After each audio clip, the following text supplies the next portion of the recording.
Comienzo con una breve presentación de cada uno de los ponentes de la mesa. El Colegio Escuela 2 es un colegio, un centro educativo de referencia para otras muchas escuelas aquí en la Comunidad Valenciana, entre otras cosas porque han sido pioneros en apostar e implementar por nuevas tecnologías en sus aulas. Trabajo por proyectos y, sobre todo, la apuesta más importante es la inclusión total en las aulas, ¿de acuerdo? Entonces, una de las características más importantes de esta escuela es que se autodefine como democrática. Está basada en el aprendizaje en valores y su directora, Ana Montagud, nos explicará brevemente cómo funciona. Luego, por otro lado, Germán Palomino trabaja en el CEIP Juan 23, centro singular, tanto por la ubicación como por el tipo de alumnado que tienen, en su mayoría, pues como todos los CAEs, con un alto riesgo de exclusión social. Y, bueno, tienen unos resultados interesantes a través de unos trabajos que han trascendido, por innovar en sus proyectos y por la apuesta de fomentar valores como la igualdad y la convivencia.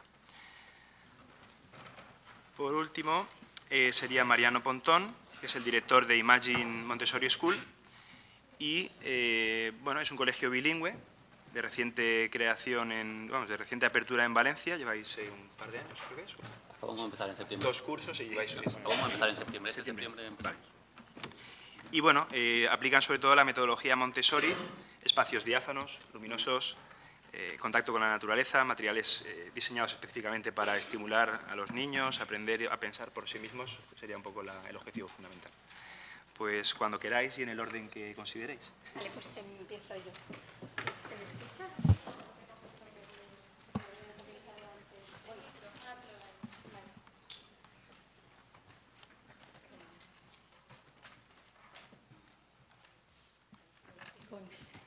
Con micro, con pasador.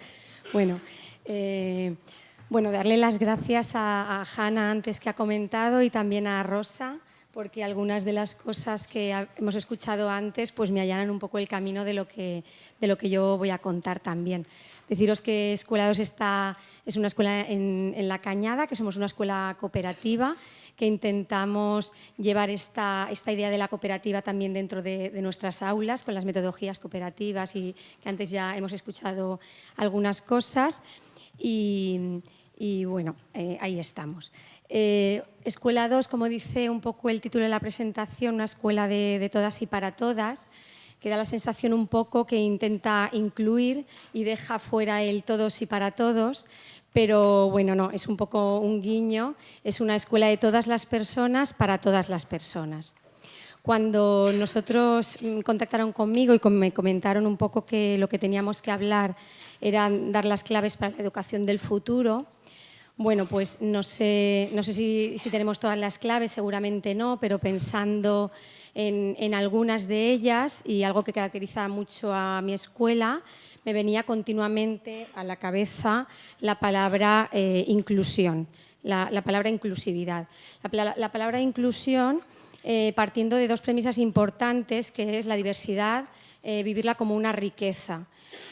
Todos somos diferentes, tenemos cosas que aportar, cada uno desde sus aprendizajes, cada uno desde sus ritmos, siempre sumamos. Y luego partir de lo que sí sabemos hacer. Cuando tú partes con el alumno de lo que sí que sabe hacer y no de lo que no como error, cuando partes de lo que es fuerte en él, llegas a otros aprendizajes partiendo de ese que sí que sabes y eso motiva. Y como antes hemos escuchado también cuando Hanna hacía la exposición, pues la motivación es la fuente más importante para que nuestros alumnos quieran seguir aprendiendo algunas cosas. Entonces, si consideramos que la inclusión puede ser una de las claves para esa educación del futuro, pues se trata un poco de organizar toda la escuela en función de la inclusión. Toda la escuela es toda la escuela, quiero decir, las metodologías están en función de poder llegar a cada uno de los alumnos y la organización y las coordinaciones y el rol del profesor y los lugares que utilizamos de aprendizaje dentro de las aulas y fuera de las aulas, ¿vale? Entonces, ¿cómo hacemos todo esto? Si hablamos de metodologías, pues bueno, cogiendo un poco, nosotros basamos nuestros aprendizajes en varias pedagogías, tenemos en cuenta el socioconstructivismo, Freire, las cooperativas, las comunidades de aprendizaje, proyectos, ABP que hemos escuchado anteriormente. A partir de ahí intentamos ser lo más creativos posibles. No somos una escuela Montessori, pero en algunas ocasiones utilizamos metodología Montessori para algunas de nuestras aulas porque eso es lo que en ese momento necesitamos para llegar a los alumnos, para que aprendan lo máximo posible y saquen el máximo de rendimiento posible en ellos mismos. Tampoco somos una escuela que solo trabajamos por proyectos, pero sí que utilizamos en muchas ocasiones los proyectos. Quiero decir, cogemos de aquí y de allá, intentamos ser muy creativos para llevar a nuestro terreno, a nuestra realidad que tenemos en las aulas, todo aquello que pensamos que va a hacer que nuestros alumnos saquen lo máximo de ellos mismos, intentando llegar a cada uno de ellos a aquello que necesita. Y todo esto también, ¿cómo? Pues siendo también muy creativos en todo lo que es las tareas organizativas y de funcionamiento del centro. A veces trabajamos con grupos pequeñitos, pero otras veces trabajamos por triciclos con grupos muy grandes. A veces estamos 2 profesores en el aula, de diferentes maneras según la actividad que en ese momento estamos desarrollando, según la metodología que en ese momento está desarrollando lo que requiere. También en los horarios tenemos que ser creativos. Yo he traído un ejemplo del horario actual que tienen los alumnos de cuarto de secundaria, porque a veces parece que esto es fácil aplicarlo en los pequeños, pero parece que no en los mayores de secundaria. Y yo creo que igualmente se puede aplicar en unos y en otros. Se trata de darle vueltas a la cabeza y de ver cómo llegamos. Según las metodologías, pues a veces utilizamos franjas más largas. Cuando tú estás intentando hacer un proyecto y necesitas espacios largos de aprendizaje, pues tenemos franjas de 1h30 o incluso de 2 horas, donde tranquilamente los alumnos investigan, ponen en común, trabajan en equipo, cooperan entre ellos y necesitan ese tiempo, disponer de ese tiempo para no hacerlo rápido. Cuando el horario es todo uniforme, sesiones de 50 minutos para todas las materias, difícilmente podemos incluir ahí metodologías diversas y variadas. Hay otros momentos en los que necesitamos inputs de aprendizaje más rápidos y tenemos otras franjas de media hora, porque en ese momento lo que estamos haciendo es una cosa muy concreta y la metodología que se va a utilizar en ese espacio de aprendizaje es rápida, es más concreta. Y entonces intentamos dar cabida a esas franjas horarias diferentes. A veces, como veis ahí, hay un momento que pone una S y un medio partido, pues trabajamos con medio grupo, con grupos enteros, medios grupos quincenales, medios grupos semanales. Es decir, hay que ser un poco creativo, darle la vuelta a lo que tenemos que hacer y poner a disposición el funcionamiento y la organización de las metodologías que nosotros queremos utilizar, que sean diversas, porque al final lo importante es que lleguemos a cada uno de los alumnos a la necesidad que ellos tienen para poder aprender, porque al final lo que queremos es que nuestros alumnos aprendan. También en ocasiones tenemos que hacer horarios individualizados. Estos son horarios de alumnos con necesidades educativas especiales que en nuestra escuela también participan de ella. Y en muchos momentos estos alumnos, partiendo del horario siempre del grupo, necesitan algunas atenciones particulares porque sus aprendizajes en algunos momentos son otros o van encaminados hacia otro lugar. Y entonces tenemos que rompernos ahí un poco la cabeza para ofrecerles también lo que ellos necesitan. Pero no solo los alumnos con necesidades educativas especiales requieren en ocasiones de un horario individualizado. El otro tipo de alumnado en muchas ocasiones también requiere de que en algunos momentos les apoyemos en unas cosas, salgan un momento del aula para hacer otras, trabajen conjuntamente los de necesidades educativas especiales y los de no en otro tipo de talleres, e intentamos llegar también con estos horarios individualizados a que cada uno desarrolle individualmente al máximo todas sus capacidades. ¿Y cómo todo esto? ¿De dónde sacamos los recursos, ¿no? Pues como escuchábamos también antes, la participación es importantísima y toda la comunidad escolar participa de hacer la escuela. Por supuesto los docentes y los alumnos, pero no solo, las familias tienen que estar implicadas. Las familias pueden venir a la escuela, entrar, quedarse, venir por las tardes, colaborar en comunidades de aprendizaje. Pues nosotros tenemos, como decía antes Hanna, abuelitos que están ya jubilados y que la vida en la escuela les ha dado mucha más vida, ¿no? Porque se ocupan de la biblioteca, por ejemplo, se ocupan del huerto en otros momentos, participan de esos talleres en la escuela, que a nosotros todos los recursos que nos vengan pues es lo que nos permite poder hacer otras cosas diferentes. Yo siempre digo que el que entra por la puerta en Escuela 2 pues viene para aportar y se arromanga y participa de cualquiera de las actividades que estamos haciendo. La gente de prácticas que colabora muchísimo en la escuela y que nosotros contamos con ellos cuando a principios de septiembre empiezan las escuelas y no han llegado todavía los alumnos de prácticas, pues los echamos mucho de menos, porque contamos con ese personal también para que nos ayude en esos desdobles, en esos talleres, en esos, pues sacamos recursos de toda la comunidad escolar. Contamos con 2 aulas específicas y 2 aulas de apoyo a la integración, que eso nos da también un plus, por decirlo así, de recursos, pero que no utilizamos únicamente para los alumnos con estas necesidades. Nosotros los recursos los ponemos todos en una bolsa, vemos las necesidades que tenemos y los repartimos. Los alumnos de educación especial trabajan con los de educación especial y con los no de educación especial. Y el resto de docentes también que trabaja igualmente con todo tipo de alumnado. ¿Vale? Intentamos todos los recursos que tenemos sacarles el máximo partido posible.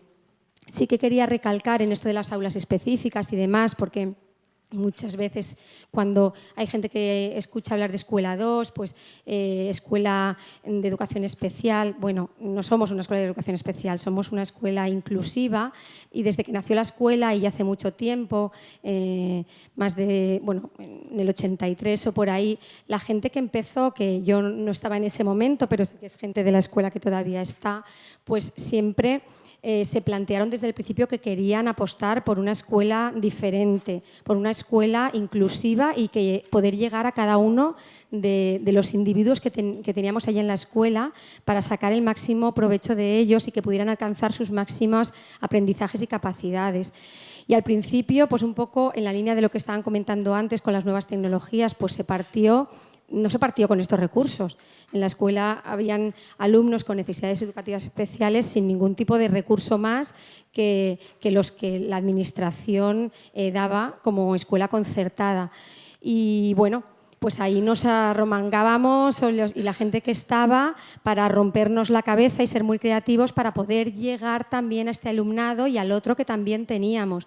Y el hecho de trabajar con este tipo de alumnado, luego más tarde fueron llegando poco a poco los recursos, pero al principio fue duro y fue de mucha implicación por parte de todos los docentes, de mucha ilusión también por el proyecto y de querer hacer las cosas diferentes y estar convencidos desde el principio de que queríamos incluir a todo tipo de alumnado, de realidades sociales distintas también. Quiero decir que los principios son complejos, pero si uno tiene ilusión y motivación por hacer las cosas, pues al final uno se empeña, investiga, veo la manera, vengo cómo, no tengo recursos, pido apoyo a las familias, cuento con el AMPA. Quiero decir que se trata un poco de querer tirar hacia adelante, tener ilusión por las cosas para que poco a poco luego vaya llegando un asentamiento mayor de lo que se está trabajando en un principio, que siempre es más complejo. También quería comentar que el el trabajar con el alumnado de necesidades educativas especiales nos llevó a descubrir en muchas veces que las metodologías, los funcionamientos y las organizaciones diferentes que necesitábamos para ellos no solo eran para ellos. El resto de alumnado también es muy diverso y también necesitaba de estas metodologías, organizaciones y funcionamientos diferentes para llegar a cada uno de ellos. Y por supuesto con muchísima coordinación y muchísima implicación por parte de todos. Si no hay coordinación entre toda la comunidad escolar, es más complejo.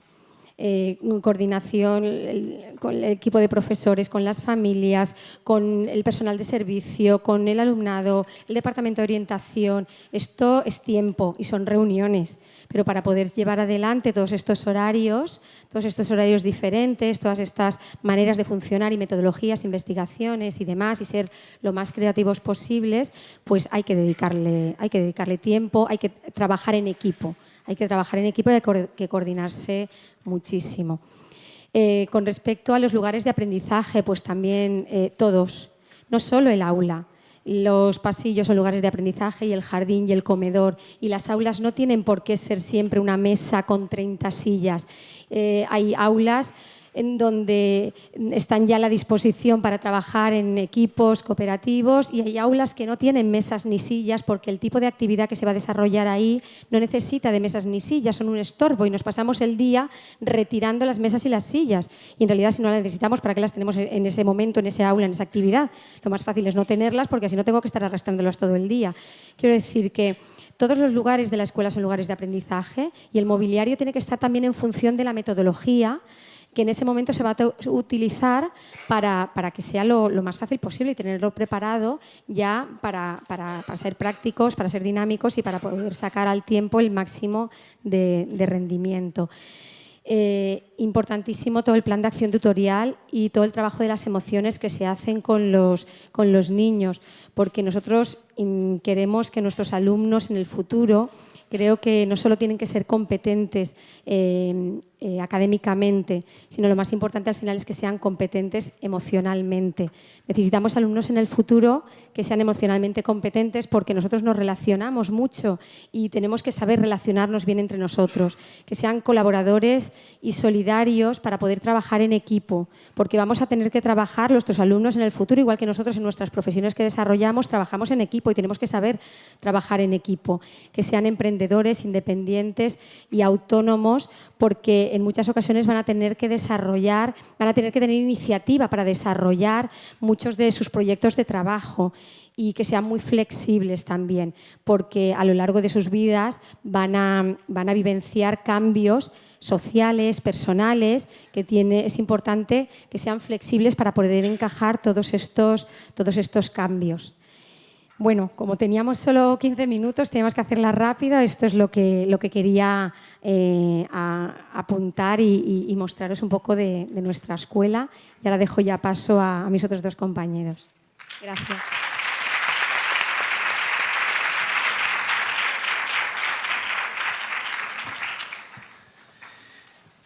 Muchas gracias, Ana.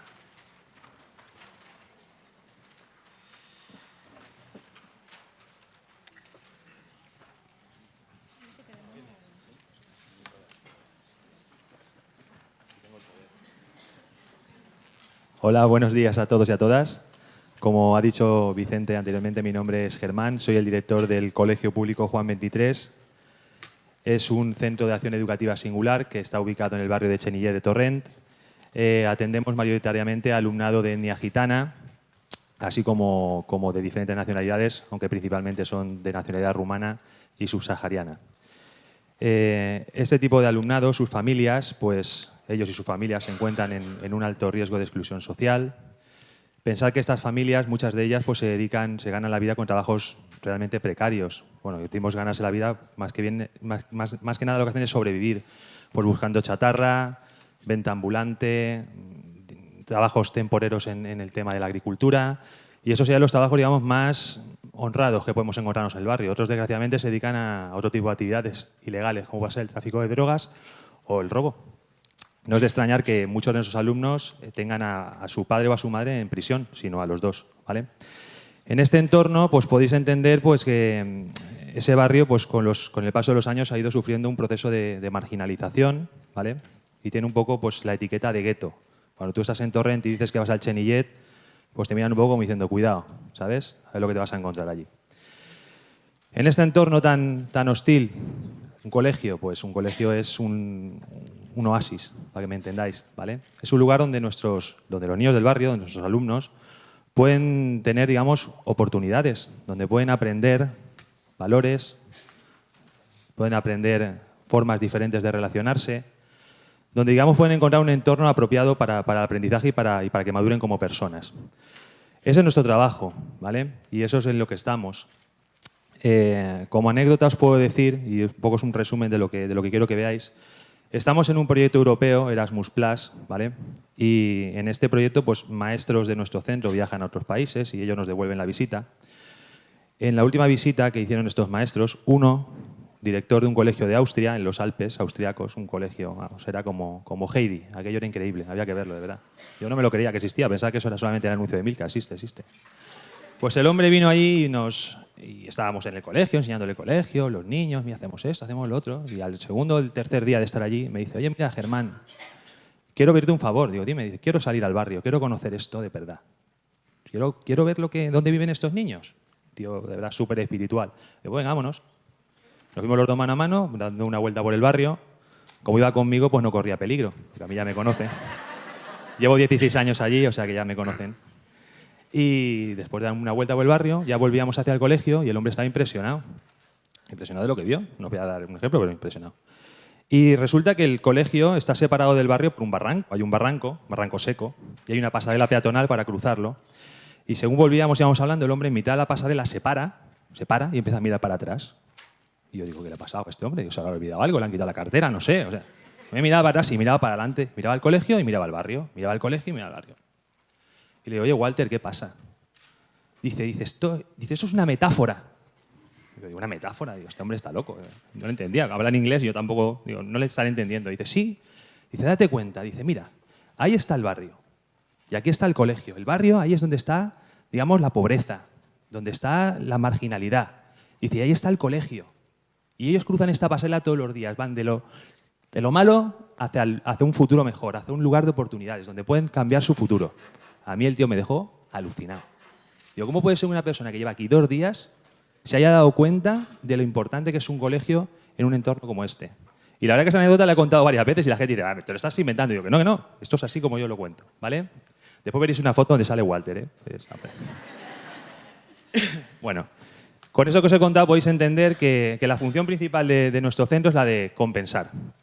Compensamos las carencias que estos niños tienen pues, en su día a día, ¿vale? Lo compensamos de muchas maneras, ¿vale? Así pasamos. Nuestra tarea de compensación educativa, yo la pongo un poco, la asimilo con un edificio, ¿de acuerdo? Un edificio que tiene 3 pilares fundamentales. El primer de ellos es mejorar la convivencia. El segundo sería reducir el absentismo y el fracaso escolar. Y por último, pues sería integrar al alumnado y darle pues, oportunidades en igualdad con el resto de niños, ¿vale? La mejora de la convivencia, ahora desarrollaré un poquito qué proyectos, ¿vale? llevamos adelante para trabajarla. Vamos a ver. Como todos los centros, tenemos un fantástico plan de convivencia, flamante, novedosísimo. Lo hicimos el año pasado, está de maravilla. Tenemos un reglamento de régimen interior, que desgraciadamente aplicamos más de lo que nos gustaría. Coordinador de convivencia, tenemos contrato familia-escuela, muy bien. Todo eso es, digamos, un poco lo que es la burocracia. Pero nos dimos cuenta que aplicando la burocracia podemos, digamos, frenar el problema, pero no mejorábamos, ¿vale?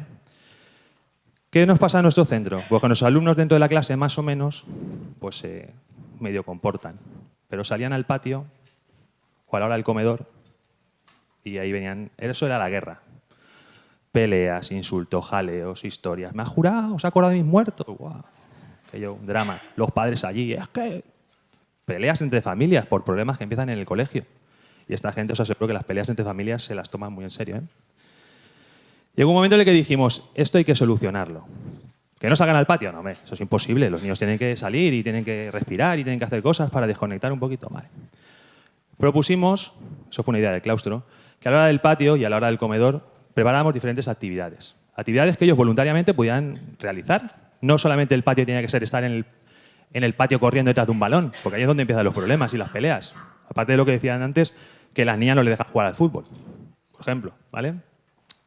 Entonces decidimos abrir la biblioteca todos los días. Venga, la biblioteca abierta. Los niños que quieren, pues van a la biblioteca a la hora del patio, se comen ahí su bocadillo y cogen un cuento o hacen un puzzle. Tenemos otro rincón con juegos de mesa. Pueden jugar al parchís, a las damas, a las cartas, al dominó, lo que sea. Tenemos un huerto escolar, que durante ese tiempo, a la hora del comedor y a la hora del patio, van, y ellos ya lo saben, tienen su regadera, van a regar, quitar las malas hierbas. Siempre hay un maestro que supervisa, pero ellos lo hacen automáticamente. Al cabo de los días ellos ya saben cuál es la rutina. Hasta tenemos una banda de rock.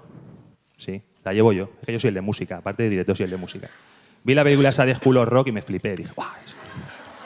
Esto es lo mío. Porque la verdad que mis niños, por el hecho de ser gitanos, la verdad que esto del ritmo lo tienen ya un poco innato. Y dije, aquí esto es un filón, ya veréis.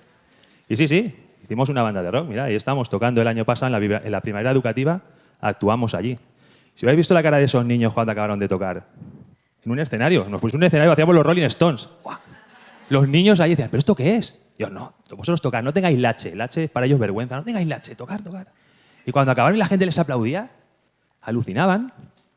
O sea, eso valía, eso solamente por esa cara, hubiera estado ensayando con ellos 20 años, ¿vale? Bueno, no me quiero enrollar más con esto, ¿vale? Más cosas que hacemos para mejorar la convivencia. Mirad, tenemos actuaciones de éxito. A ver, no somos comunidad de aprendizaje, nos hemos formado, pero llegamos a la conclusión de que nos gustaban ciertas cosas, otras no nos gustaban tanto. Y cogimos lo que más nos gustaba, que eran las actuaciones de éxito. En clase trabajamos en grupos interactivos, ¿vale? Los niños, bueno, si sabéis lo que es, supongo que sí, se agrupan, ¿vale? De forma heterogénea, siempre hay una persona adulta que un poquito coordina y está supervisando. Muchos de estos voluntarios son madres y antiguos alumnos que vienen al centro, con lo cual, doble función. Conseguimos que las familias se acerquen a la escuela y nos vean trabajar y así nos respeten más, ¿vale? Y entre ellos ayudan. Mejoramos la convivencia y mejoramos los resultados, ¿vale? También, pues, en cuanto a las actuaciones de éxito, la resolución dialógica de los conflictos. Vamos a ver. Aquí está, este alumnado es idiota. ¡Boom! O sea, ya está. O sea, ellos son primarios en ese sentido. Eso había que acabar con ello. Tienen que hablar. El conflicto está en el día a día. O sea, tenemos conflictos por todo. Tenemos conflicto con nuestra mujer, tenemos conflicto con el compañero, con el vecino, y no nos estamos pegando mamporros. Ellos, desgraciadamente, en el barrio ven cómo sus padres arreglan las cosas a mamporros. Sí, tal cual. O sea, mi papá se ha pegado con el papá de no sé quién. Claro, pues ellos imitan a sus padres, imaginaos cómo es el colegio. Les metemos en la cabeza que eso se tiene que acabar. Las cosas se tienen que hablar. Y poco a poco, no voy a decir yo que no, ya no se pegan, ¿no? Se pegan, pero menos. Por lo menos intentan hablar las cosas, intentan razonarlas. Intentan entender y ponerse en el lugar del otro, la empatía. Y lo vamos logrando poquito a poco, ¿vale? Y esto de las actuaciones de éxito también pues, nos ayuda en ese sentido. Proyectos como Mujeres Célebres, que es un proyecto que está premiado como proyecto de innovación, que llevamos ya muchos años llevándolo adelante, nos han ayudado a luchar contra el machismo. La cultura gitana es una cultura machista, me sabe mal decirlo, pero es así. La mujer tiene un rol muy, muy concreto, el de ser madre, el de ser esposa, criar hijos, ¿vale? Estábamos hartos de ver cómo nuestras alumnas, cuando pasaban al instituto, si iban al instituto, abandonaban los estudios. Y en cuanto terminaban, a los 16 años, poquitas llegaban, ¿eh? Y enseguida a casarse y a tener hijos. ¿Por qué? ¿Que no pueden tener una oportunidad? Pues una maestra de mi centro, que es esa es muy cañera, dijo, eso se va a acabar. Y nos convocó a todos. Y ahora, desde 3 años hasta 6º de primaria, estudiamos con los niños biografías de mujeres que a lo largo de la historia han tenido que luchar contra los prejuicios y contra lo que la sociedad les decía.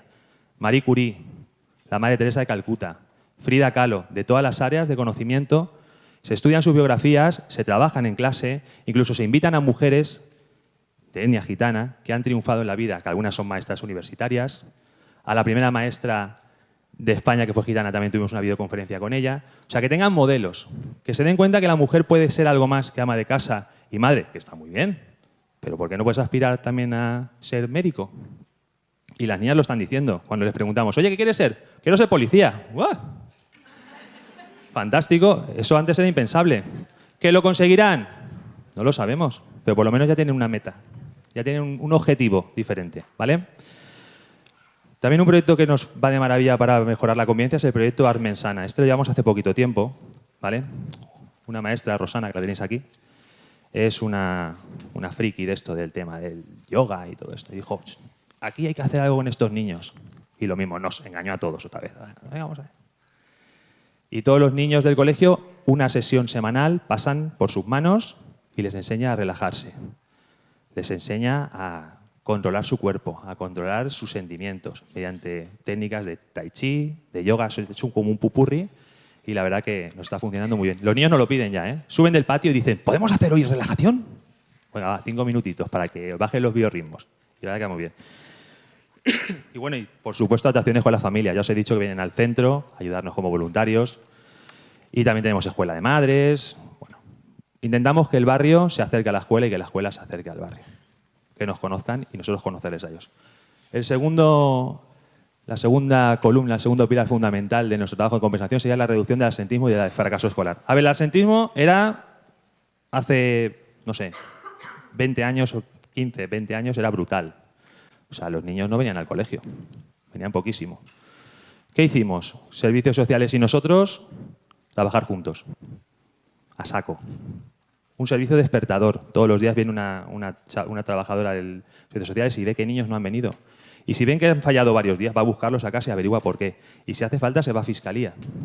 Sí, se va a fiscalía, hemos tenido que ir a juicio. Pero claro, las familias del barrio ya saben que es importante que vengan, porque si no hay consecuencias. Y el absentismo sigue habiendo, pero la verdad que es una cosa residual, ¿vale? También nos organizamos de forma dinámica en el aula. Lo que os he dicho, grupos interactivos. Intentamos en las primeras sesiones, que es cuando ellos están más despiertos, hacer las áreas instrumentales, las matemáticas y la lengua. Y los especialistas a esas horas entran en la clase con el tutor y les hacen, digamos, la presencia de 2 maestros en el aula. Es fantástico que el maestro pueda estar dando la explicación y que el otro, mientras ve que esos niños que siempre se nos van perdiendo y empiezan a molestar, vamos, a dar por saco, vaya, que no dejan trabajar, pues siempre si hay una persona que se puede en un momento determinado poner con él, ayudarle, no sacarle del aula, dentro del aula, que sea uno más, ¿vale? Eso la verdad que funciona muy bien y nos está dando buenos resultados, ¿vale? Tenemos también un plan de fomento de la lectura fantástico, fabuloso. No voy a entrar aquí a explicaros porque si no me tiro 1 hora más. Pero solamente os diré que nosotros creemos que la cultura entra por la lectura. Y si un niño tiene un libro en las manos, siempre aprenderá algo. Somos un centro inteligente. Aquí cuando estaba escuchando a la compañera que nos estaba contando de todas las peripecias, nosotros tuvimos la suerte hace 6 años de que nos hicieron centro piloto, centro inteligente piloto, y nos pusieron pizarras digitales, proyectores, nos hicieron formarnos a todos los maestros. Y estábamos un poco, había gente que no sabía ni lo que era el Word. Y de pronto, ¿que tengo que utilizar esto? ¿Esto qué? Pues sí, la gente aprendió. Y los niños más rápido que nosotros, ¿vale? Estos niños, pensad que en su casa, lo que es las nuevas tecnologías, pues ordenadores tienen poquitos. Sí, móviles sí, todos tienen móviles, no nos vamos a engañar, ¿vale? Pero en el centro que les pueda ofrecer, pues ordenadores portátiles, pizarras digitales, ha hecho que estén más motivados, que vengan con más ganas al colegio y por lo menos les estamos alfabetizando digitalmente. Les estamos haciendo ciudadanos del siglo XXI. Porque si no, es que nos quedamos, pues eso, en el año 47, como decías tú en tu vídeo, ¿no?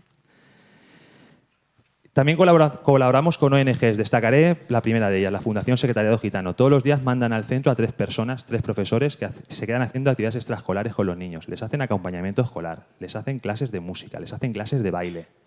Los niños, la verdad, que están encantados. Y estas mismas personas que vienen a nuestro colegio van al instituto y trabajan con nuestros alumnos que han pasado al instituto. Con lo cual, ese salto que hay del colegio al instituto, que para ellos puede ser traumático, pensad que ellos pasan de un colegio donde ser gitano es lo normal, pasan a un sitio donde ser gitano es lo raro y que te miren siempre un poco con desconfianza. Estas personas que trabajan con ellos en el colegio y después en el instituto hacen de unión. También hay un plan de transición con el instituto, pero eso es lo que digo, eso es la burocracia. Eso es un poquito lo que se sale de lo habitual, ¿vale? Y estamos consiguiendo que nuestros alumnos terminen la secundaria y en vez de hacer ciclos formativos o vayan a la FP. Universitarios, aún no tenemos, pero tendremos. Yo he dicho que antes de jubilarme tiene que venir uno y decirme, mira, mi título universitario. Entonces yo ya lloraré. ¡Ah, qué bien! Lo he conseguido. Bueno, pensaba que sus padres no iban ni al colegio. No está mal, ¿no? En una generación ya están acabando la secundaria. En 2, universitarios seguro. Y por último, la última de los pilares fundamentales de nuestro proceso de compensación educativa sería la integración e igualdad de oportunidades. Mirad, ahí tenéis a Walter, ¿lo veis? Ese es el personaje que estaba diciendo yo. Ahí. Es un hombre feliz con su guitarrita. Pues mirad, proyectos como Erasmus Plus hace que los niños conozcan otras realidades, otros países. Nosotros no podemos viajar con ellos a otros países, ya nos gustaría. Los padres no les dejan ir de excursión a Valencia por si se matan con el autobús. No, en serio, no lo digo de broma, es así. No, que se van a matar. Digo, pero bueno, pero ¿cuántos días se mata gente con los autobuses? Digo, es que parece esto que... ¿Vale? Entonces, para llevárnoslos al extranjero, no, pero nosotros sí que viajamos y los maestros de esos países vienen. Y sobre todo, como tenemos unas nuevas tecnologías fantásticas en el centro, hacemos videoconferencias. Nuestros alumnos están haciendo videoconferencias con niños austriacos, con niños finlandeses, alemanes, polacos, de Dinamarca y de Grecia. Y ellos no hablan muy bien el inglés, pero no hace falta muchas veces hablar para comunicarse. Les pueden hacer un teatro, una canción, enseñarles sus trabajos, saludarse en su idioma. Y están súper emocionados. Ya nos preguntan, ¿pero estos niños de dónde son? Y cogen un mapa y te dicen, ¿dónde? Tienen curiosidad. Y eso se consigue con este tipo de proyectos. La transición al instituto, ya os he comentado un poquito, no quiero entrar más ahí. Y por último, el plan de higiene y salud, que sería con lo que terminaré. Mirad, nuestros alumnos, muchos de ellos en casa no tienen agua caliente. No tienen ni lavadora. Nosotros tenemos gente en el colegio que baña a los niños y les quita los piojos y les lava la ropa. Y no pasa nada. Lo hacemos, bueno, no voy a decir que lo hacemos encantado, lo ideal sería que no hiciera falta hacer eso. Pero tenemos una cosa clara, un niño que no se sienta bien consigo mismo, que no tenga una buena imagen de sí mismo, es imposible que aprenda. Es que es imposible. Entonces, estas asociaciones como la Fundación Secretariado Gitano pone a gente que viene para hacer eso. Tenemos las instalaciones y os ponen la gente. La familia lo sabe, la familia lo autoriza y estos niños por lo menos se sienten bien. También gracias a las ayudas de la Consellería en cuanto a becas asistenciales de comedor y el Ayuntamiento de Torrent, que también nos ayuda, pues estos niños también tienen garantizada por lo menos una comida al día en el centro, que no es poco en estos casos, ¿vale? Y ya está. Pues ahí tenemos todo el edificio, la compensación educativa y todos digamos, las actuaciones que hacemos para conseguirla. Y me falta lo más importante, unas cosas importantes, la base. Mirad, sin esto no se consigue. Un claustro estable y comprometido con el proyecto educativo. El Colegio Juan XXIII ahora tiene un claustro estable, pero durante años era un sitio de paso. La gente no quería estar allí. Llegaba, ¡uy! Me voy. A los 2 años se iban. Pero ahora sí que hay gente que quiere estar y que se implica con estos proyectos. Y por eso estamos consiguiendo resultados. Así que desde aquí le quiero dar las gracias a mis compañeros y con eso termino mi exposición. Muchas gracias.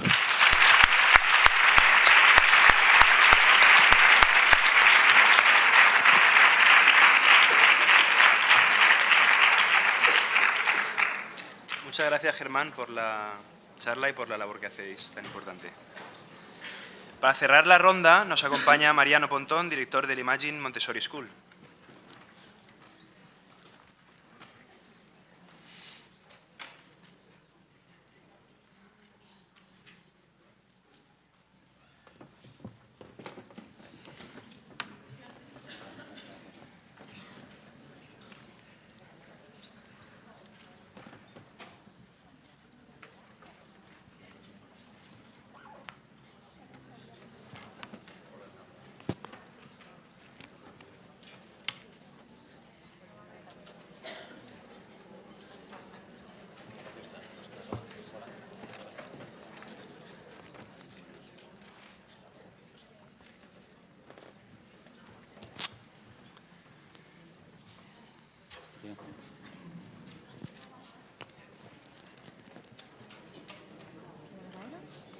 Hola. ¿Sí? ¿Me escucháis? Sí. Fantástico. Bueno, buenos días. Gracias, Vicente, por la presentación. Simplemente matizo, soy Mariano Pontón, el director y cofundador de Imagine Montessori School. Es un colegio de nueva creación, es un colegio que empezamos este septiembre. Es un colegio que cubre en este momento las edades de 2, 3, 4 y 5 años. Para el año que viene abriremos primaria, el primer ciclo, hasta 6, 7 y 8 años, y luego seguiremos creciendo orgánicamente hasta los 18 años. Es un colegio británico, es un colegio donde el idioma vehicular es inglés, y el currículum que seguimos es el británico, y la forma que llegamos a cumplir esos objetivos curriculares es mediante esta metodología Montessori, que ahora entraremos a hablar un poquito más de ello. Yo creo que en el contexto de las claves para la educación del futuro que nos planteábamos, hablar sobre la génesis de un colegio que nace ahora y que tiene que nacer de alguna forma actualizado, es interesante hablar de ese concepto de creación, de cuáles son los criterios para la definición de todas sus características. Y yo creo que antes de empezar en eso es importante hablar de un concepto de, si vamos a empezar a arrancar ahora con un concepto de colegio, ¿qué necesitamos? ¿Cuáles son las características de mercado, de alguna forma, características de la sociedad que nos está pidiendo como para que cuando montemos desde el principio ese colegio cumplamos con esas expectativas? Y por eso hablamos de las capacidades blandas, ¿no? Esas capacidades blandas que nos pide el mercado, que nos pide de alguna forma la sociedad, que hoy en día estamos hablando de tantas, ¿no? Sobre todo en este entorno donde estamos hablando de emprendimiento, incluso que está desarrollándose fuerte, y estamos hablando de cantidad de necesidades y características de resolución de problemas, capacidad de oratoria, capacidad de resolución de conflictos que van surgiendo. ¿Cuáles son? Bueno, cantidad. El mercado nos puede pedir una cantidad. No obstante, yo creo que a lo largo del día de hoy fuimos encontrando un hilo conductor, no varias de ellas que de alguna forma eran repetitivas y las podemos resumir como la capacidad de analizar, la capacidad de investigar, esa capacidad de resolver problemas. E importante, yo creo que hoy en día no se está pidiendo resolver problemas y ya está. Eso es poco para cualquier persona. Hoy en día lo que tenemos que hacer es resolverlo de una forma creativa, de una forma innovadora, y siempre se pide algo más, ¿no? Pensar out of the box que tanto tan en boga está ahora, ¿no? Entonces, de alguna forma, ¿cómo conseguimos ese pensar diferente? Yo creo que eso es lo que nos lleva, y me voy a apoyar un poquito en una conferencia de Ken Robinson que planteaba de alguna forma el concepto de pensamiento divergente, ¿no? En lo que plantea el pensamiento divergente, para los que no están familiarizados, al final es la capacidad de resolver un problema imaginando múltiples alternativas, ¿no? Si nos ponemos en lo que pone es la línea base en un niño de entre 3 y 5 años, y dice que la capacidad que tiene es a la línea base del 100%. A partir de entonces, cuando llegamos a los 8 o 10 años, solamente tenemos una capacidad del 32%. Estoy perdiendo capacidad imaginativa, capacidad de generar nuevas alternativas para la resolución de un problema. Cuando llegamos a los 13 o 15, solamente nos queda el 10%. Y cuando aparece una persona adulta, superada la etapa de la universidad, en el caso de que la haga, nos marca que solamente el 2%. ¿Qué nos está diciendo esto? De alguna forma nos está marcando que, por alguna razón, esa capacidad de generar problemas de manera imaginativa la estamos perdiendo. ¿Cuáles son el origen de ese problema? Pues pueden ser muchos, ¿no? Y podemos teorizar cómo poner criterios del proceso de formación. Ese proceso de aprendizaje que tenemos en este momento de alguna forma va limitando o matando esa forma, esa creatividad que tenemos innatamente. Entonces, a partir de este criterio es que trato de reforzar el porqué de la elección de una escuela Montessori. ¿Qué nos aporta una escuela Montessori? Su fin último es el desarrollo de personas completas. Fomenta claramente la creatividad, esa curiosidad, y lo que busca de entrada es el placer por aprender. Trata de generar esa autonomía y conciencia social por los demás, no solamente mirarse uno mismo, sino mirar más allá. Y por otro lado, es una pedagogía que nos va a permitir centrarnos en los niños y seguir el ritmo de cada uno. Al final, cada niño tiene su ritmo, cada niño tiene hambre ahora diferente y tiene momentos de atención o intereses en distintos momentos, con lo cual esa personalización es la que nos permite seguir ese ritmo. Por otro lado, tenemos una pedagogía que está extendida principalmente a Estados Unidos, países nórdicos, y es una pedagogía que lleva 100 años funcionando. En este momento empieza a sonar mucho Montessori, se empieza a escuchar mucha tendencia. Estamos hablando de una metodología que lleva mucho tiempo, está muy desarrollada en ciertas zonas, y es cierto que España está desarrollándose en este momento. A pesar de que hay ciertos vaivenes, ¿no? Estuvo muy desarrollada en zonas de Cataluña durante un buen tiempo y luego revirtió, y todavía queda bastante vestigios ahí, ¿no? Por otro lado, por tener un orden de magnitud, hay 25.000 colegios en el mundo que son Montessori, de los cuales 4.500 están en Estados Unidos, que representa el 30% de los colegios privados. O sea que es algo que más allá de que parezca novedoso, no es muy novedoso. Y bueno, un poco por usar estas nuevas tecnologías y centrarnos en las herramientas que nos da Google, esto que tenemos aquí es si nos centramos por búsquedas, si nos centramos por quién está, dónde está el interés, generación de interés en el mundo, ese mapa de calor nos demuestra dónde están los intereses más fuertes sobre Montessori. Y por otro lado, el gráfico de abajo es la evolución creciente en el tiempo, cómo se ve que cada vez se vuelven más esas bases que se definieron hace 10 años y se ponen más en práctica. Entonces, bueno, eso es un poco el criterio de por qué. Ahora, cuando hablamos de Montessori, ¿de qué hablamos? Lo que más se conoce aquí, de esta trilogía, tanto de ciencia, método y filosofía, lo que más se conoce en general es el método. Materiales diseñados, materiales de madera, el concepto de guía, pero un poco se dice de la ciencia que hay detrás. Esto tiene una base científica en la neurociencia, donde está definido todos esos periodos sensibles y por qué en cada momento de esos periodos sensibles, cómo conviene estimularlo, cuáles son los criterios que un profesor tiene que tener con el niño para poder identificar esos criterios y entender cómo pasa por ese proceso de abstracción desde lo concreto a lo abstracto. Entonces, importante, tenemos una serie de estudios ahí, cualquiera que quiera esté interesado en eso, donde se pueden ver estudios concretos donde hacen estadísticas y muestreo sobre estudio tradicional y Montessori. Y por otro lado tiene una filosofía, al final detrás de esto hay una filosofía que no solamente es contenidos y capacidades blandas, sino criterios de vida, ¿no? esa educación para la paz que define María Montessori. Con lo cual, bueno, simplemente mencionar esta trilogía, no vamos a entrar en mucho detalle. Por otro lado, queríamos plantear, cuando hablamos de la génesis de este colegio, cuáles son los pilares, cuáles son esos criterios que nos ayudan a definir qué es lo que buscamos para el colegio. Por un lado tenemos el alumno, donde desarrolla su potencial siguiendo su propio interés, y aquí es donde se fomenta esa habilidad del guía para identificar el interés que tiene y proponerle actividades de manera que lo pueda hacer, desarrollar cubriendo parte del currículum, pero con planes individualizados. De alguna forma, van a ir cubriendo a lo largo del año, cada uno un currículum, el mismo currículum, pero de forma diferente, a ritmos diferentes. Comentamos que fomenta la curiosidad y la creatividad, todo ese proceso de exploración que van a tener dentro y fuera de aula. Tratamos de difuminar ese concepto de aula y que se genere tanto un interior, un exterior, que haya una conexión fuerte donde puedan trabajar tanto dentro como fuera. Por otro lado, buscamos esa empatía y tolerancia, ¿sí? con todos los niños que los rodean. Y de alguna forma, objetivo último es sentir placer por aprender. Lo que buscamos es que ese niño disfrute de ese proceso de creación o de generación de conocimiento.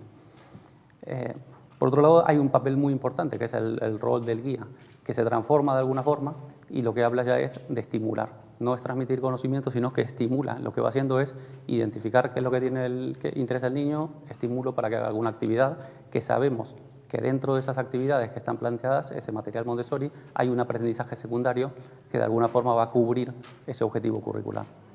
De alguna forma se proponen ciertos desafíos, ¿no? Un niño al final lo que busca es, para cierto desafío que se le plantee, es de alguna forma que sea suficientemente fácil como para poder hacerlo, pero al mismo tiempo que sea algo difícil como para que se le quede con ganas de más, ¿no? y acepte el siguiente desafío. Y por otro lado van a observar un proceso muy importante, esa observación y planificación. Lo que van a hacer es tratar de intervenir lo menos posible en aula, que el niño sea quien lleva esa actividad o esa responsabilidad del aprendizaje, pero una observación continua. ¿Para qué? Para identificar con ese plan personal que está desarrollado, identificar cuál es el punto en que van avanzando y si por alguna razón no van avanzando al ritmo que hace falta, pues irán proponiendo alternativas de manera que se dinamice ese proceso de aprendizaje. Para hacer todo esto, esa relación entre alumno y maestros, necesitamos un ambiente preparado. Y ese es el ambiente donde no solamente es ambiente, como comentamos anteriormente, un ambiente de aula, sino un ambiente interior, un ambiente exterior y todo el ambiente de tránsito. Todo eso tiene que estar preparado para generar esos estímulos en los niños que favorezcan ese proceso de aprendizaje. Y finalmente, el otro componente importante que como colegio era crucial, es la integración de las familias y generación de esa comunidad. Es cómo las familias van a participar de ese proyecto educativo. Cómo hacemos que no haya una barrera, y aquí, a partir de aquí es mi responsabilidad, ya que a partir de aquí es la suya, sino que haya un alineamiento y a partir de ahí ponemos ciertas herramientas que nos facilitan esa forma de pensar similar, que no haya una una diferencia entre lo que pasa en casa y lo que pasa en el colegio. Pues capacidades y valores de nuestros alumnos, ¿qué esperamos o qué fomentamos en ellos? Por un lado, educar el corazón e inteligencias, desarrollar cada una de sus inteligencias. Respeto por las diferencias. Tenemos el concepto de alumnos que tenemos es alumnos de cualquier parte de Europa. Tenemos alumnos italianos, alumnos que vienen de Reino Unido, alumnos de Francia, tenemos alumnos de donde vengan, están incluidos. Eso enriquece muchísimo. Cada uno de ellos, cada vez que se celebra cualquier tipo de actividad que puedan demostrar sus orígenes, tanto a nivel culinario, a nivel costumbres, a nivel cultural, es enriquecedor, con lo cual eso fomentamos muchísimo ese respeto por las diferencias. La vida en comunidad, el concepto que hablábamos anteriormente de incluir a las familias dentro y aceptar esa vida con todos sus compañeros, que ahora comentaremos las diferencias que tiene una clase Montessori del resto. Generación de independencia, buscamos autonomía, queremos que los niños sean autónomos, que tengan la seguridad en sí mismos que haga que puedan actuar sin dudarlo. Pasión por el aprendizaje, lo comentamos, y el amor por la naturaleza. Al final queremos que tenga una sensibilidad especial tanto por la naturaleza como por la sociedad. Y también fomentamos ese tipo de objetivos. Claves pedagógicas. Y yo creo que esto de alguna forma, si tenemos que identificar, pero al final, ¿qué diferencia hay entre lo que hasta ahora venimos hablando, como lo hacemos tradicionalmente o como lo hacemos en un aula Montessori? Pues la diferencia fundamental es, tenemos clases mixtas en edades. Agrupamos de a 3 años, en ciclos de 3 años. 3, 4 y 5 años, 6, 7 y 8, 9, 10, 11, así seguimos. Con lo cual, en un mismo aula tenemos 3 edades diferentes. ¿Eso qué beneficio, en qué fomenta?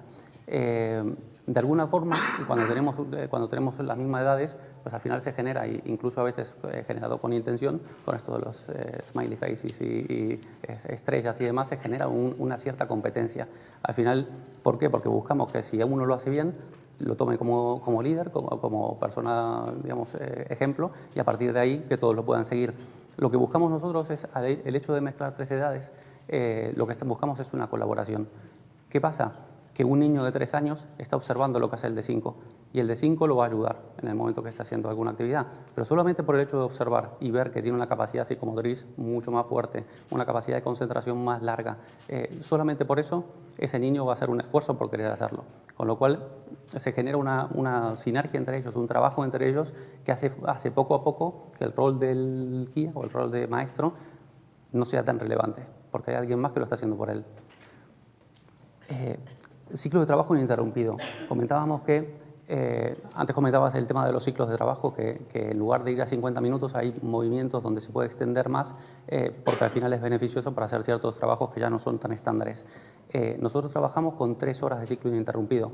Desde las 9 de la mañana hasta las 12 van a estar trabajando continuamente, donde el tipo de actividades que se hacen allí es desarrollo de trabajo con ciertos materiales. La intervención del guía es en cuanto a presentaciones y en observación, y el resto del tiempo están trabajando autónomamente. Por otro lado, tienen una libre elección del trabajo. Eso es muy importante, y la autogestión del tiempo. Ellos pueden elegir en cualquier momento qué asignatura van a hacer. Al final, todo lo que tenemos en un aula Montessori es, llamémoslo, un currículum expuesto. No hace falta tener esa planificación trimestre a trimestre, sino que está todo el material que está en el aula, representa el currículum que tiene que aprender durante el año. Cada uno de esos materiales tiene un objetivo pedagógico que cubre parte de ese currículum. A medida que ellos van trabajando sobre eso y se supera, en cierta forma, en el momento que supera ese pequeño desafío, de alguna forma tiene incorporado ese conocimiento, con lo cual está cubierto ese aspecto pedagógico. Entonces, esa libertad que tiene de elegir es la que le permite a cada uno estar trabajando en ciencias naturales, en ambiente sensorial, matemáticas o lectoescritura. Por otro lado, tenemos esas áreas de trabajo y los materiales que están minuciosamente diseñados para conseguir esos objetivos curriculares que están descritos. Al final, lo que hacen es ese mismo trabajo que se puede aprender más adelante en temas más tecnológicos, con una ayuda tecnológica, hace ese puente de abstracción, de manera que lo que consiguen es pasar de un proceso manipulativo a un concepto abstracto. Bueno, y sobre los maestros guías ya comentamos. Entonces, solamente para terminar, porque ya me están haciendo señas, os quiero poner o demostrar un poco todo esto que parece un poco extraño y un poco atípico, cómo se vería una clase Montessori, una mañana Montessori. ¿Sí?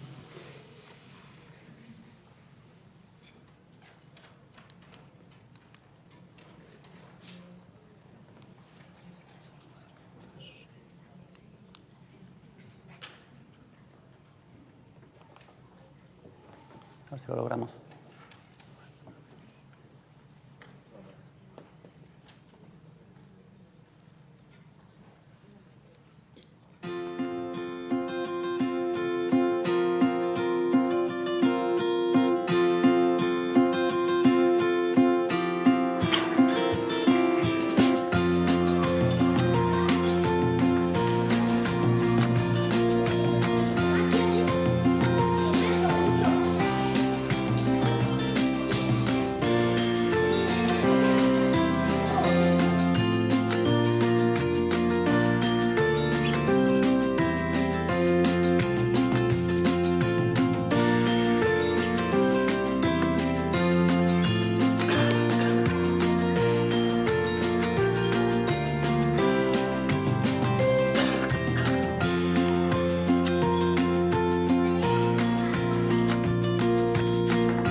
Bueno, sin más, así por lo menos creéis que esto es real, ¿no? Que se puede.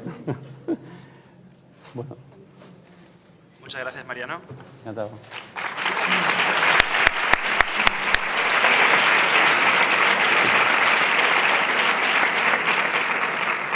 Gracias, Mariano, gracias, Germán, y gracias, Ana.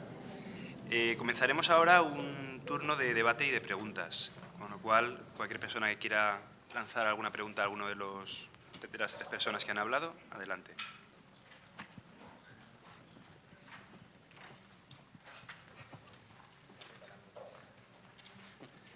Bueno, pongo yo una, por si acaso. Diferencias entre diferentes corrientes pedagógicas. ¿Hay alguna que sea mejor? ¿Hay alguna que predomine? ¿Cómo es la escuela del futuro? No sé, es una pregunta un poco amplia, pero si nos queréis dar vuestra opinión de manera particular. Montessori, Waldorf, hay diferentes... La que se adapte a las necesidades del niño. Ya está, ni más ni menos. Cada niño es diferente, cada entorno es diferente. Bueno, te comentaba que yo creo que es la mejor metodología la que se adapta a las necesidades del niño. Ay, perdón. Hola. Las necesidades del niño son las que van a determinar la metodología que vamos a tener que utilizar. O sea, no sé, el entorno de un alumno pues hace que también tenga unas particularidades. No sé, mi alumnado y su alumnado es diferente. A lo mejor la misma metodología no tendría la misma utilidad, ¿no? Entonces yo creo que un poquito es adaptarse. Y esa es la función, yo creo, principal de un buen docente. Saber con qué materia prima, digamos, cuenta, con qué recursos también personales cuenta en cuanto a profesorado y a partir de ahí pues intentar adaptarlo todo para que dé el mejor producto posible, ¿no? Esa es mi opinión. Bueno, no sé si tenemos que contestar cada uno, pero bueno, en la línea de lo que ha comentado Germán, ¿no? Yo cuando he hecho la exposición en particular, y creo que mis compañeros, pues se trata de conocer cuanto es más mejor, de ser muy creativo y de intentar llevar eso al aula y a tu realidad. Y coger de cada una de las cosas aquello que en tu realidad piensas que va a funcionar y va a llegar a cada alumno y va a darle las posibilidades y las oportunidades de que aprendan, de que crezcan. Creo que no hay una en particular que sea la mejor. Creo que cada una es mejor en según qué circunstancias y en cada contexto. Y hay que beber de todas y hay que crear cosas nuevas. Y partiendo de esas, muchas veces antes nos hablaba Rosa de la copia, ¿no? Pues un poco la copia pero adaptada, porque al final tú no puedes coger una cosa de una escuela y llevártela a la tuya y hacerla tal cual. Tienes que coger la idea y llevarla ahí y lo harás de manera diferente, porque el contexto es distinto y porque tú eres otra persona distinta a la que está en la otra escuela y todo determina. Y entonces, pues llevarlo ahí y ver un poco y no tener miedo, yo creo. Muchas veces el miedo nos paraliza, pero bueno, pues se trata un poco de probar y romper esa historia del miedo y decir, pues voy a ver. Y en el camino siempre van a aprender con cualquiera de ellas. Con cualquiera, si es que ellos son esponjas que están esperando ahí a ver cómo lo hacen para poder aprender y se trata un poco de dejar, de poner en práctica y de dejar que ellos aprendan, ¿no? Sí. También, por la diversidad de colegios en los que estáis cada uno de vosotros, el tema que ha salido con Hanna anteriormente, el tema de los deberes, entendemos también que va a ser muy, muy particular y muy en función del alumnado. ¿Qué opinión nos podéis dar para cada caso? Bueno, nosotros en principio, estando todavía en infantil, claramente no tiene esa aplicación. No obstante, incluso en primaria, nosotros evitamos en todo momento tratar de delegar esa actividad por una serie de cuestiones, ¿no? Pero delegar esa responsabilidad de hacer actividades, deberes en casa. Lo que sí podemos encontrar un modelo donde dentro de los proyectos que hagan, se lleven un proyecto a hacer a casa y lo puedan hacer con otros compañeros donde tenga que hacer análisis, donde tenga que hacer un poco de búsqueda en Google o en enciclopedias, ¿no? Pero de alguna forma la actividad no es necesariamente todo aquello que no se termina en casa o doy un refuerzo, ¿no? Entonces, eso es un poco el enfoque que llevamos nosotros. Bueno, pues en nuestro centro deberes se ponen, pero poquitos, ¿vale? Y basándonos siempre en que sean deberes que la mayoría de las veces las hacen antes de irse a casa, porque como tenemos las actividades extraescolares por la tarde, que vienen estas ONGs que os he comentado, y alguna de ellas es pues repaso, digamos, o refuerzo escolar, pues ahí la suelen terminar las actividades de refuerzo que se las puedan mandar los tutores. Más que nada porque en casa muchas veces los padres no les pueden ayudar. O sea que una vez le preguntamos a un niño, ¿tienes libros en casa? Y dice, sí. Y dice, tengo una guía de teléfonos. O sea, sí, o sea, esto no es broma. Hace ya muchos años de eso, pero sí. No, esa fue la respuesta. Entonces, claro, tampoco les vamos a poner unos deberes que a ellos les creen también ansiedad, porque claro, si ellos no lo saben hacer y les preguntan a sus padres y sus padres tampoco les pueden ayudar, estamos generando ahí un problema más que un refuerzo, ¿no? Entonces, pues intentamos, si los tienen que llevar a casa, que estar seguros de que ellos los pueden hacer solos, y si no, pues en el mismo centro, antes de marcharse, tienen la posibilidad de hacer esas actividades. Bueno, nosotros en nuestro centro, pues creo que es el tipo de deberes.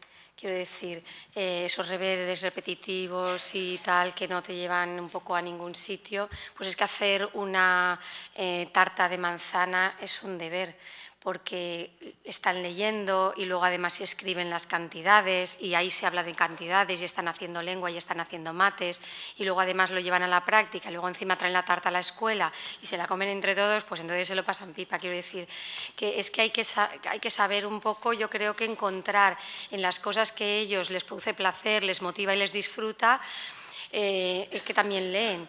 Bueno, nosotros siempre recomendamos mucho tiempo de lectura y partimos de la lectura que les apetece y ahí van enganchando porque pensamos que a través de la lectura se aprende muchísimo, pero luego a partir de ahí pues de cualquier cosa siempre hay una cosa de aprendizaje, siempre hay un aprendizaje detrás y algo que les motiva. Ellos muchas veces investigan porque les encantan los Pokémon y que cuando investigan sobre Pokémon no leen y dibujan a lo mejor un Pokémon y se hacen ahí una estructura porque luego quieren contar eso que han investigado de los Pokémon y están haciendo una presentación en el aula y me da igual que sea de los Pokémon porque al final han tenido que leer, han tenido que escribir, han tenido que sintetizar, han tenido que ponerlo en 3 diapositivas y han tenido que contarlo y se enfrentan al discurso oral. O sea, yo creo que es el tipo de deberes. Sí, buenos días. Bueno, enhorabuena a los 3. Yo quiero preguntar, como jefa de estudios de un centro público, la pregunta puede ser un poco simple, pero preocupa mucho. Y es cómo lidiáis con la inspección educativa a la hora de no cumplir ciertas legislaciones de horarios o cómo se soluciona eso. Bueno, yo creo que sí que cumplimos con ciertas... Quiero decir que el currículum que te dan, primero no te dice que obligatoriamente, por ejemplo, en las franjas horarias, tú tienes que dar unas determinadas horas de algunas asignaturas. Que lo hagas de manera interdisciplinar no significa que no lo estés haciendo, que lo hagas en franjas de hora y media no significa que no lo estés haciendo. Quiero decir que tú puedes responder a lo que administrativamente se te está pidiendo de una manera diferente. Creo que también es importante muchas veces con los currículums marcar bien el currículum básico para los alumnos y los mínimos de aprendizaje y a partir de ahí es que los ritmos de todos no son exactamente iguales y yo tengo que cumplir con estos mínimos, asegurar que ellos tienen estos mínimos y estas herramientas que le van dejando aprender y continuar aprendiendo y unos llegarán y se sobrepasarán absolutamente si yo le dejo, porque cuando estoy frenando al que quiere más, tampoco, pero si no le dejo llegará mucho más y otros hay intermedios y otros aquí. Pero creo que es importante tener muy claro cuáles son esos mínimos de aprendizaje para que todos puedan llegar a esos mínimos. Que el currículum, cuando nos lo dan en cuanto a contenidos de asignaturas, entiendo, no nos dicen que obligatoriamente de esa manera tan específica tú tienes que llegar ahí. Tú puedes llegar ahí de muchas maneras diferentes. Lo que es importante es marcar bien los mínimos de esos aprendizajes.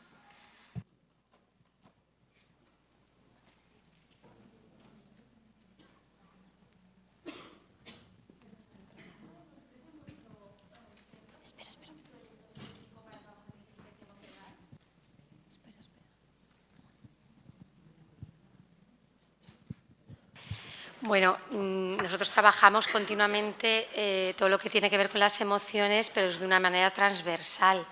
Quiero decir, no hay un proyecto, no hay un momento en particular que ahora vamos a trabajar las emociones. Quiero decir, las emociones están dentro, de manera transversal, de todos los ejes de aprendizaje. y desde ahí abordamos todo ese trabajo de emociones que creo que tiene que estar metido sí o sí dentro de los aprendizajes, pero de esa manera transversal abordamos. Es importante conocer al alumno, es importante ver las necesidades personales que tienen y ese alumno lo tenemos en todos los momentos del día, en todas las áreas. No lo tenemos en este momento y entonces esa dificultad que está teniendo ese niño, académica o personal, la tenemos todo el día de 9 a 4:30 en franjas y desde ahí tenemos que atenderla. Lo que es importante es conocer las realidades diferentes y diversas de nuestros alumnos para poder llegar a ellos y darle esa cabida de emociones. Dentro de nuestros proyectos hay una parte emocional importante, no solo la académica que tenemos que trabajar. Gracias. Sí, solamente contestar. A ver, hay una cosa que con el tema de las inteligencias, la inteligencia emocional, al final yo creo que todos los que estamos aquí somos docentes y si os dais cuenta es como que van llegando como oleadas, ¿no? Inteligencia emocional, inteligencia múltiple, comunidad de aprendizaje. Es que llega un momento en el que dices, pero ¿cuál es la buena? Es verdad, o sea, no sé, yo llevo varios años y yo ya he visto a gente venderte la moto de esta es la solución, con esto es infalible. Pues todo tiene sus cosas buenas y sus cosas malas. O sea, no vamos a trabajar exclusivamente inteligente. No, pues lo que veas que te puede servir, pues cógelo. Y lo demás, deséchalo, porque a lo mejor hay otra metodología que te puede servir para cumplimentar lo que en esta está fallando. Yo creo que la clave es esa. No nos tenemos que cerrar a somos de una metodología ahí, como yo soy del Barça o del Madrid. No, vamos a ver. Hay que estar con la mente un poquito abierta. Por eso se trabaja, sí, pero no a lo mejor estrictamente con esa metodología.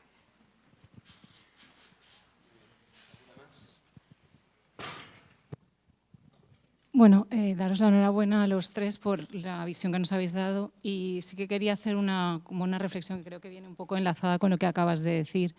Creo que no hay ninguna buena, pero que los tres tenéis un proyecto educativo y que sois capaces de organizarlo. Creo que muchas veces en la educación española esto no sucede, ¿no? Creo que mucha gente aquí que son docentes intentan hacer cosas en su aula, intentan llevarlas, incluso la que hemos visto anteriormente, ¿no? Con toda la energía, pasión, van enganchando a todos los que puede, pero si hubiese muchas como ella solas, sería un caos en el centro.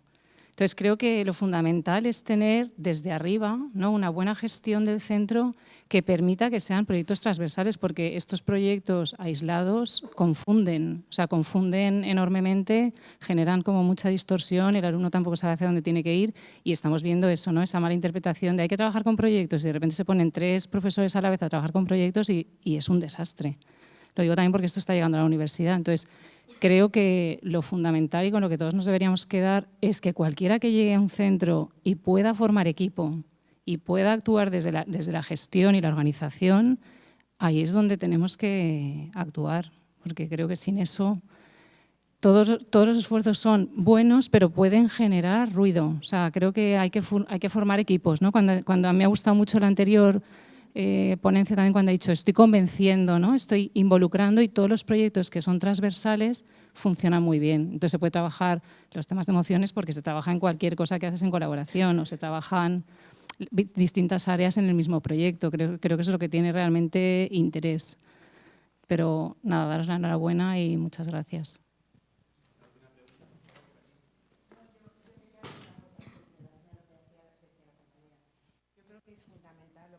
En el sentido, en el sentido de que es importante tener un proyecto educativo y un equipo docente estable, pero creo que lo demás también vale. Pienso que es importante que desde cada una de las personas en los centros que puedan hacer esto, los alumnos nunca pierden, siempre ganan. Entonces, es verdad que a veces puede generar contradicción entre los propios equipos docentes, controversias o dificultades, pero yo creo que ese es el reto más grande que tenemos los docentes, ¿no? Precisamente que hayan docentes que, aunque estén en minoría, puedan tirar hacia otros lados, porque si no es muy difícil. Ojalá las leyes educativas y la administración no lo pusiera más fácil, pero yo creo que la labor de nuestra, de los docentes, es precisamente tirar hacia donde creemos que debemos tirar, aunque nos cueste. Pues nada, ha sido una mesa muy interesante. Agradeceros a los tres la participación. Vemos que, bueno, con diferentes tendencias y diferentes situaciones, sobre todo el caso de Germán, que es ejemplar también, lo que sí que hay es un nexo en común, ¿no? Yo creo que hay que apostar por el tema de innovar en la metodología para que los niños, al fin y al cabo, sean más felices, se aprendan de manera feliz, atractiva, etc. Clausuraremos el acto con Enrique Rubio. Agradecemos a los tres la participación.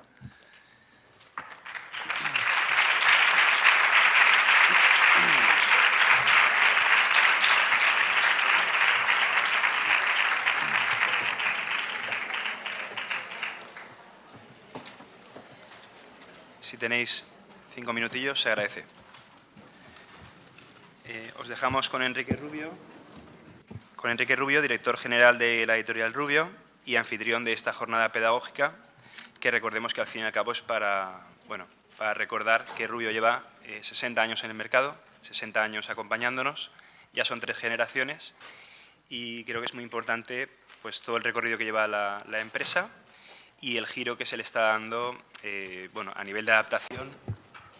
Y os dejo con Enrique y finalizamos. Antes de nada, me gustaría agradecer el interés y el tiempo que habéis compartido hoy con nosotros, especialmente a los ponentes que nos han ayudado a profundizar en los retos que se nos plantean en el campo de la docencia. Hace 60 años mi padre elaboró de una manera artesanal unas fichas que posteriormente desembocaron en los cuadernillos. Aún me acuerdo unos veranos que viajaba con él en un coche antiguo, con unas carreteras que no estaban asfaltadas, en los veranos intentando pues, dar a conocer los cuadernos en los colegios.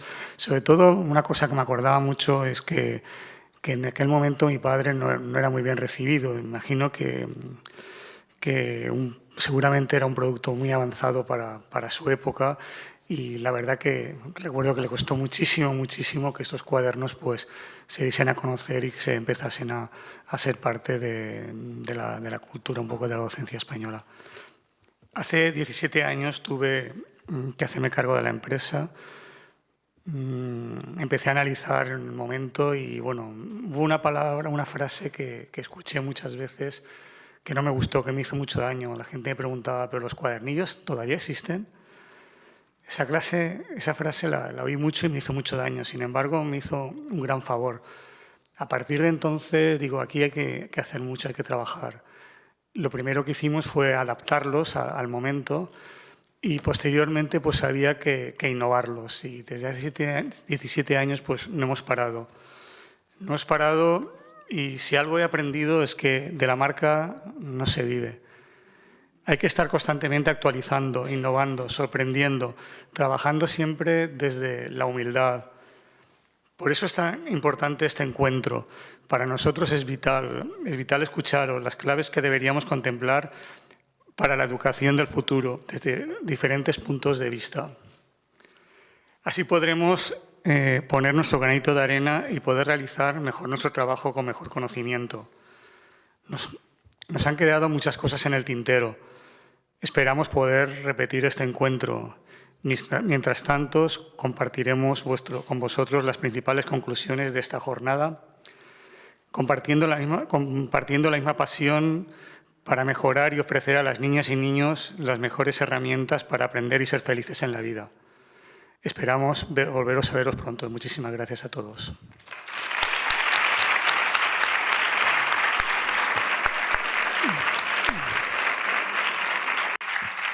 Muchas gracias por venir.